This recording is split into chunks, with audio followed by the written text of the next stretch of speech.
साथियों, आयुर्वेद को लेकर वैश्विक सहमति, सहजता और स्वीकार्यता आने में इतना समय इसलिए लगा क्योंकि आधुनिक विज्ञान में आधार, एविडेंस को, प्रमाण को माना जाता है। हमारे पास आयुर्वेद का परिणाम भी था, प्रभाव भी था, लेकिन प्रमाण के मामले में हम पीछे छूट रहे थे। और इसलिए आज हमें डेटा बेस एविडेंसेस का डॉक्यूमेंटेशन करना अनिवार्य है। इसके लिए हमें लंबे समय तक निरंतर काम करना होगा। हमारा जो मेडिकल डेटा है, जो शोध है, जो जर्नल्स हैं, हमें उन सबको एक साथ लाकर आधुनिक वैज्ञानिक पैरामीटर्स पर हर क्लेम को वेरीफाई करके दिखाना है। भारत में बीते वर्षों में इस दिशा में लार्ज स्केल पर काम हुआ है। एविडेंस बेस्ड रिसर्च डेटा के लिए हमने एक आयुष रिसर्च पोर्टल भी बनाया है। इस पर अब तक के करीब 40,000 रिसर्च स्टडीज का डेटा मौजूद है। कोरोना काल के दौरान भी हमारे यहां आयुष से जुड़ी करीब 150 स्पेसिफिक रिसर्च स्टडीज हुई है। उस अनुभव को आगे बढ़ाते हुए अब हम नेशनल आयुष रिसर्च कंसोर्टियम बनाने की दिशा में भी आगे बढ़ रहे हैं। भारत में यहां एम्स में सेंटर फॉर इंटीग्रेटेड मेडिसिन जैसे संस्थानों ने भी योग और आयुर्वेद से जुड़ी कई महत्वपूर्ण रिसर्च हो रही है। मुझे खुशी है कि यहां से निकले आयुर्वेद और योग से जुड़े रिसर्च पेपर्स प्रतिष्ठित इंटरनेशनल जर्नल्स में पब्लिश हो रहे हैं।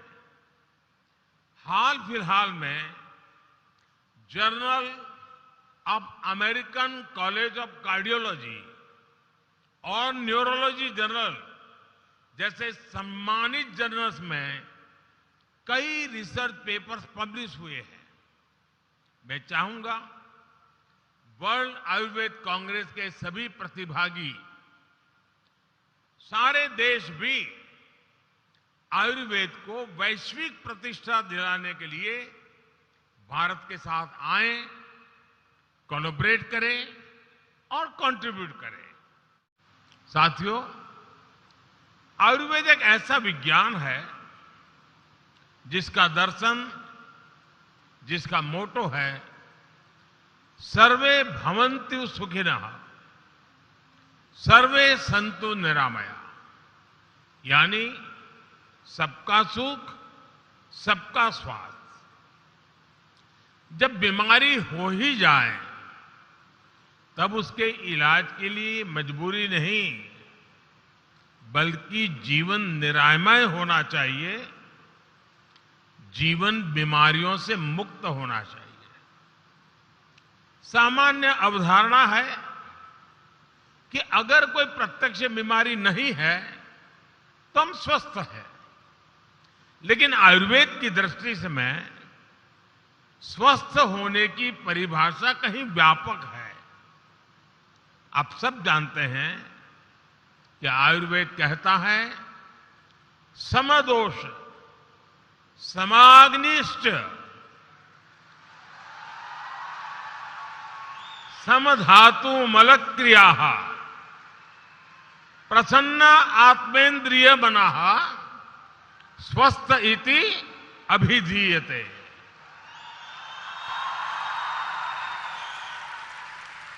अर्थात जिसके शरीर में संतुलन हो, सभी क्रियाएं संतुलित हो और मन प्रसन्न हो, वही स्वस्थ है।